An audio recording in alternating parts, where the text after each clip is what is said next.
हाय, hello, नमस्ते. मी शैला तुमचं सर्वांचं खूप खूप स्वागत करते. आज आपण गावाकडच्या पद्धतीची सांडग्यांची भाजी कशी करायची ते पाहणार आहोत.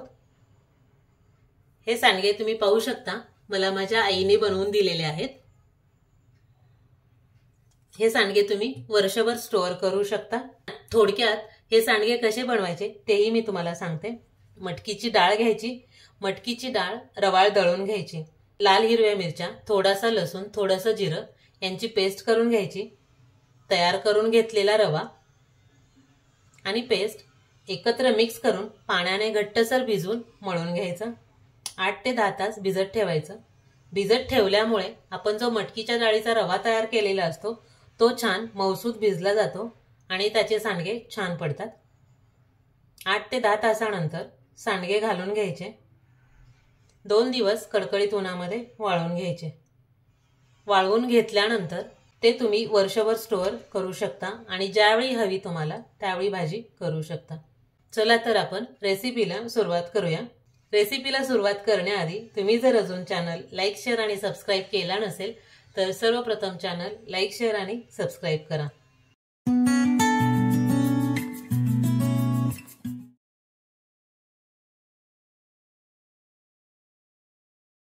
सांडग्याची भाजी करून घेण्यासाठी कढई गरम करून घ्यायची. एक पळीभर तेल घालून घेऊया.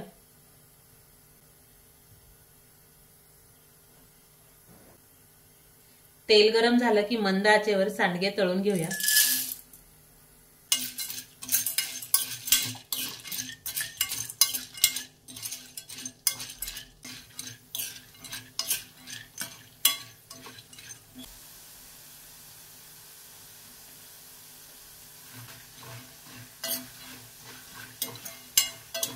चला, सांडगे छान तळले गेलेत, काढून घेऊया.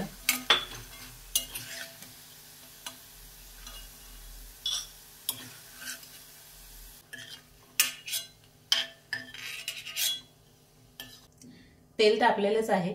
2 चिमूट हिंग, अर्धा चमचा मोहरी.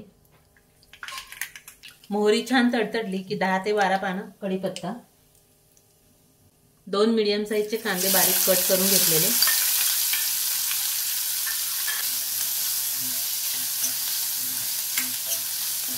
कांदा परतायला टाकल्यानंतर मोठ्या आचेवर कांदा परतून घ्यायचा.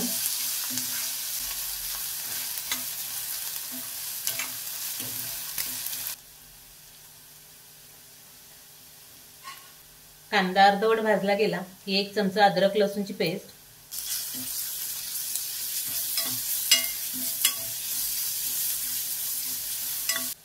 तळून घेतलेले सांडगे,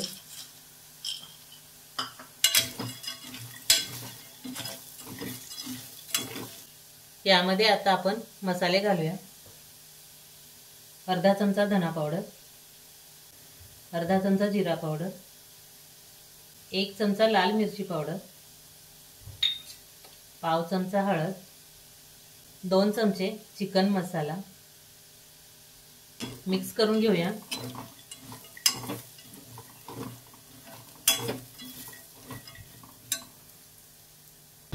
चवीनुसार मीठ 1 चमचा.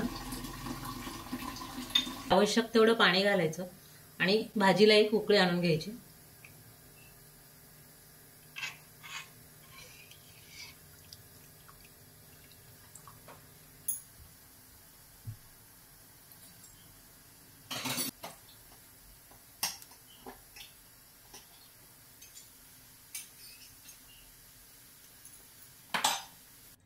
भाजीला छान उकळी आलेली आहे. भाजीला उकळी आली की भाजी मिळून येण्यासाठी दाण्याचं कूट, भाजून घेतलेल्या दाण्याचं कूट आहे हे, 1 अर्धी वाटी.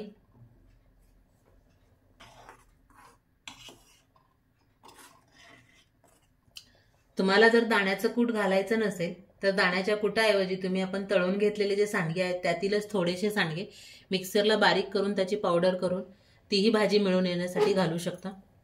उकळीमध्ये थोडीशी कोथिंबीर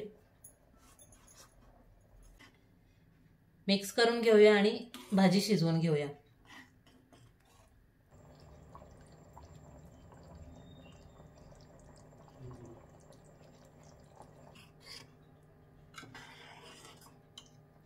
भाजी शिजलेली आहे। भाजी शिजल्यानंतर अर्धा ते पाऊण चमचा गरम मसाला, 1-2 मिनिटं वाफ काढून घेऊया।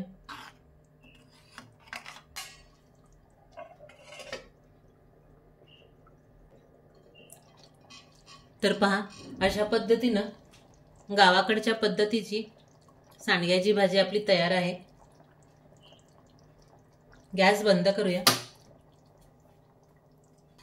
या पद्धतीने अगदी साधी सोपी सरळ आपली सांडग्याची भाजी कशी होते तुम्ही नक्की ट्राय करून बघा।